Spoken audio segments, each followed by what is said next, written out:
今日はとても美しい晴天ですが、高い窓からはあまり光が差し込まないのが難点です。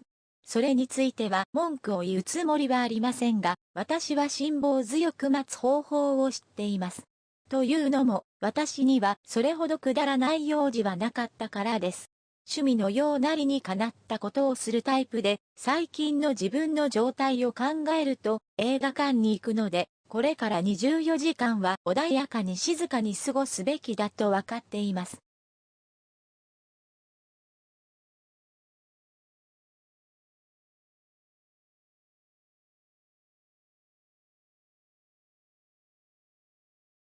Me parece que ese es el cine Colombia.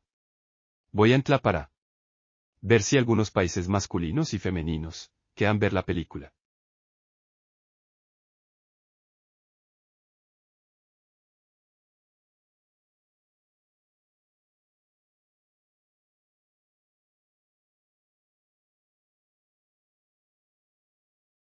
Qué bueno, que está viendo la película de Hotel Transilvania.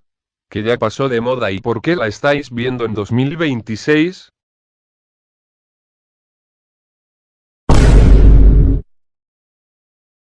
すみません、大乱トフィさん。この映画館は女性専用です。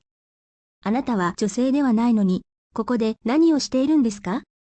それに、なぜこのユーザーに何か恨みでもあるんですか？あ、すみません。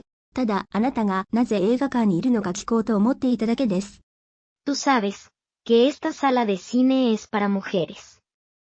Y tú eres hombre así que ve a la sala de hombres, con tu usuario llamado Mr. Taiwan Eloquendo YTXYZ. तुम्हें पता है तुमने क्या किया है? तुम खुद को शर्मिंदा कर रहे हो और हमें अकेला नहीं छोड़ रहे हो। इसलिए तुम अभी किसी दूसरे सिनेमा घर में जाओ, क्योंकि तुम मुझे गुस्सा दिला रहे हो।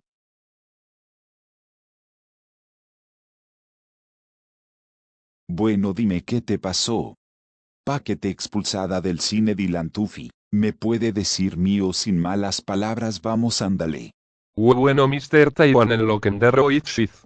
Es que algunos países son femeninos como Lituania feminista, Filipinas feminista, Australia. Que se cambió de género a masculino, al femenino, y es y de seria y obediente y aislada y disciplinadísima a, y Egipto. No sé qué explicaré sobre su género, pero me hicieron que no se acerque al cine que es solo para personas femeninas, y así fue como me he tratado de esa manera.